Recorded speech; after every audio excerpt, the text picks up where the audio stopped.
Chapter 13. The Ugly Duckling. It was a warm summer day. A mother duck had her nest hidden in the long grass, safe from weasels and foxes. She sat on her eggs, waiting for the eggs to hatch. Finally, the eggs hatched with a pop. A bunch of golden ducklings appeared. The mother duck was so happy to see her ducklings.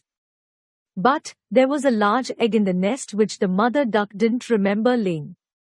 Suddenly, the large egg cracked open, and the baby bird was big, grey and ugly. It had huge feet and a broad beak, and did not look like a duckling. Other ducklings didn't like him as he was ugly. A few days later, the mother duck took her ducklings for a swim. The big grey duckling also joined other ducklings.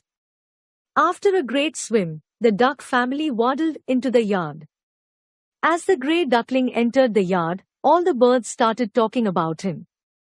Every day, he was pecked and pushed by ducks, and even by the chickens. One day, the poor ugly duckling couldn't take it anymore, so he ran far away from his home. He ended up in a swamp where only wild ducks lived.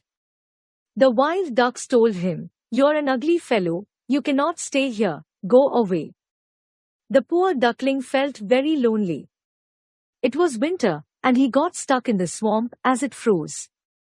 In the morning, a farmer who came that way rescued the duckling and took him to his house. But the duckling was terrified.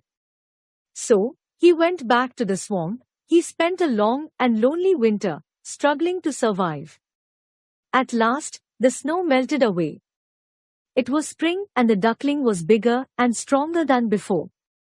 He flew high in the air, and he landed by a lovely lake surrounded by magnificent, white and graceful swans. The ugly duckling thought that if the swans see him, they will also make fun of his appearance. He was ashamed of himself and bowed his head low. When he bent his head, he saw his reflection in the water and was astonished. His ugly feathers were now snowy white. His neck was curved and slender. He had grown into a swan. The other swans came towards him and stroked him with their beaks. He felt very happy to be with his friends,